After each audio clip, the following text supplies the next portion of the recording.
Hello class 10th, I have already started chapter 5 and in this video I am going to start exercise 5.4.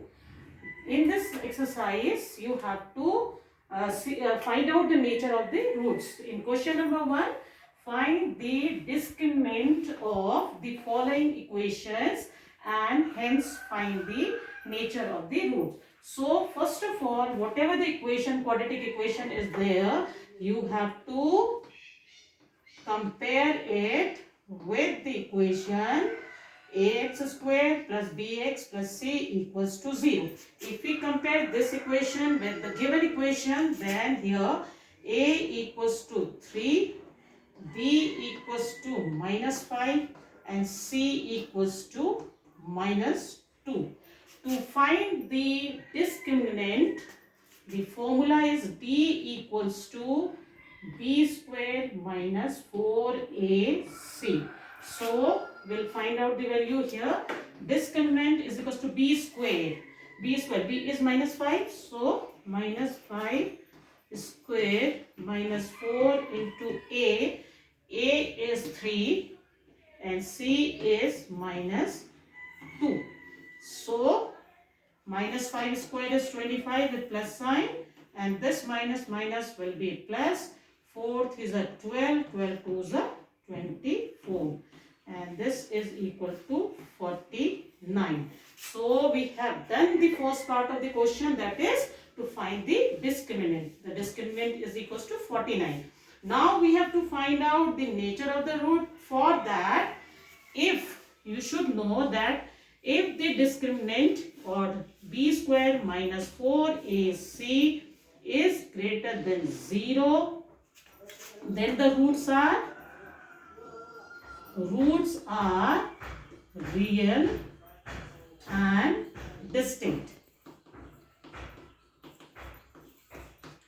And if b square minus 4ac equals to 0, then roots are real and equal.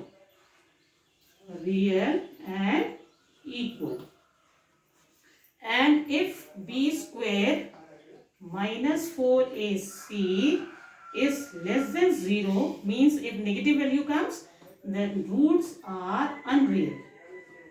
Or we can say not real. So in this question, our value is plus 49, which is greater than 0. So the discriminant of this question is roots are real and distinct. This is the nature of the root, that roots are real and distinct. Now I am taking question number 4. In this question, without solving the following quadratic equation, find the value of p for which the given equations have real and equal root. As I told you that if the roots are real and equal, the discriminant, that is b square minus 4ac equals to 0. So first of all, we will compare this given equation with ax square plus bx plus c equals to 0. Here a is equals to 1, b is equals to p minus 3 and c equals to p. And we know that b square minus 4ac equals to 0.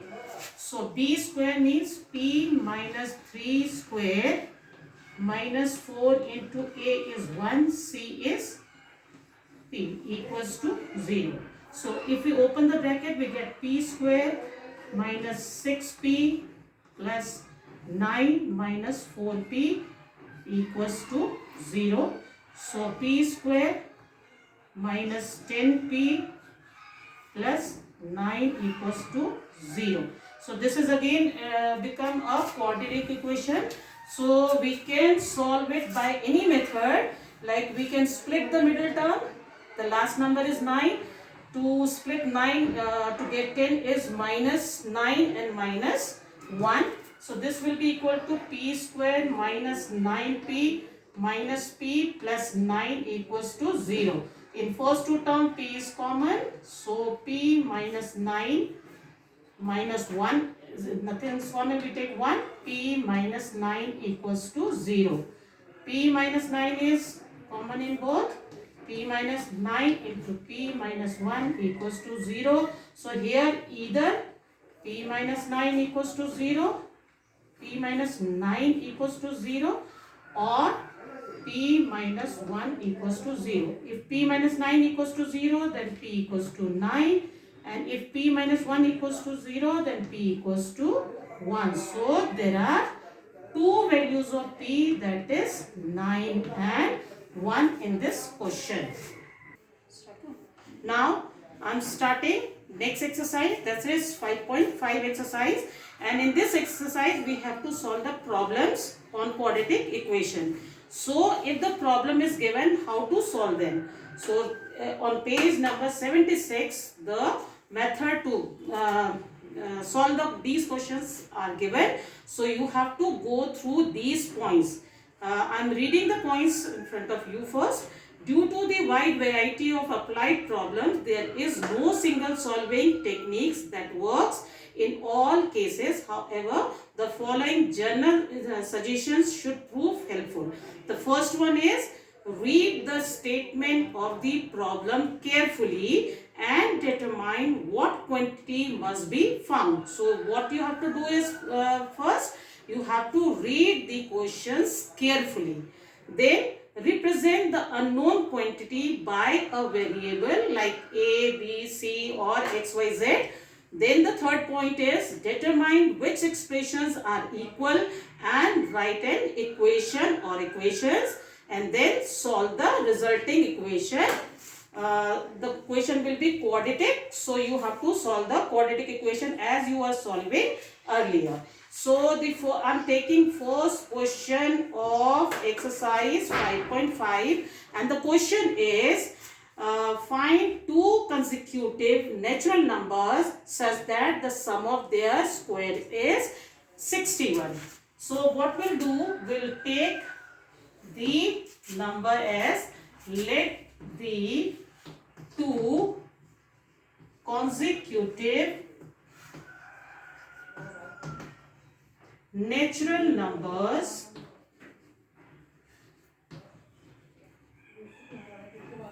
be x and x plus 1. Consecutive numbers means the number which comes one after the other. So if the first number we have taken as x, the next number will be x plus 1. And according to question, it is given that the sum of their square is 61. So x square plus x plus 1 whole square is equals to 61. Now we have to find out the numbers. So we will open the bracket first, x square plus, open the bracket using a plus b whole square formula, x square plus 2x plus 1, and take the 61 to this side, minus 61 equals to 0. Then x square plus x square is 2x square plus 2x minus 60 equals to 0. Now here 2 is common in all, so we can take it common. X square plus x minus 30 equals to 0. Now here if we take this 2 to other side, then 2 zeros are 0. So equation will be x square plus x minus 30 equals to 0. So now we can solve this equation either by using the formula or splitting the middle term. So it is easy to change it into split in the middle term. So 30 can be changed. 30, if we take the factors of 30, we get 2 this. So 2 3 is 6. 6 minus 5 is 1. So x square plus 6x minus 5x minus 30 equals to 0. In first two term x is common. So x plus 6 minus 5 is common. X plus 6 equals to 0. Now x plus 6 is common in both. X minus 5 equals to 0. So either x plus 6 equals to 0 or x minus 5 equals to 0.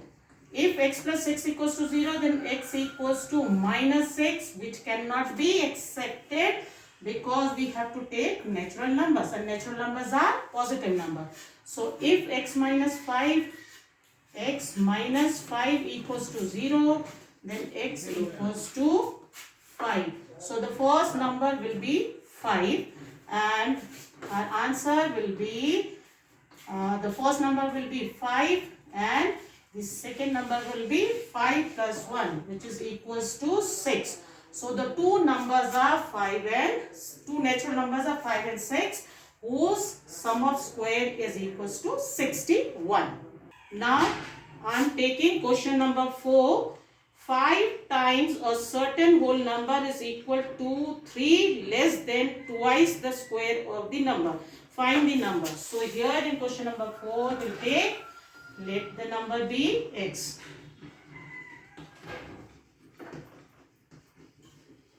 Number be x. So according to the question, it is written that 5 times a certain whole number. 5 times the certain whole number is equal to 3 less than twice the square of the number. Now, this is the equation. We will convert it into quadratic equation. We'll take this 5x to other side. 2x square minus 5x minus 3 equals to 0. If we multiply 2 and minus 3, we get minus 6, and the factors of minus 6 is minus 2 and 3, and minus 2 minus, no. 2 and 3 cannot be taken because minus and this is also minus sign. We will take minus 6 plus 1. So 2x square minus 6x plus x. So minus 6 plus 1 is minus 5, minus 3 equals to 0. And in these two terms, 2x is common, x minus 3 plus 1 is common, x minus 3 equals to 0. X minus 3 is common in both. 2x plus 1 equals to 0. So either x minus 3 equals to 0 or 2x plus 1 equals to 0. If this is 0, then x equals to 3. And if this is 0, then 2x equals to minus 1 or x equals to minus 1 upon 2. So there are two values of x. So the value of x is 3 and minus 1 upon 2. I hope you have understood how to solve the problem sums of exercise 5.5. So in this homework, I'll give you the sum of the question of 5.4 exercise and some question of 5.5 exercise. And I think whatever I have explained, you have understood it. And go through the example also. It will be easy for you to solve the question of these exercises.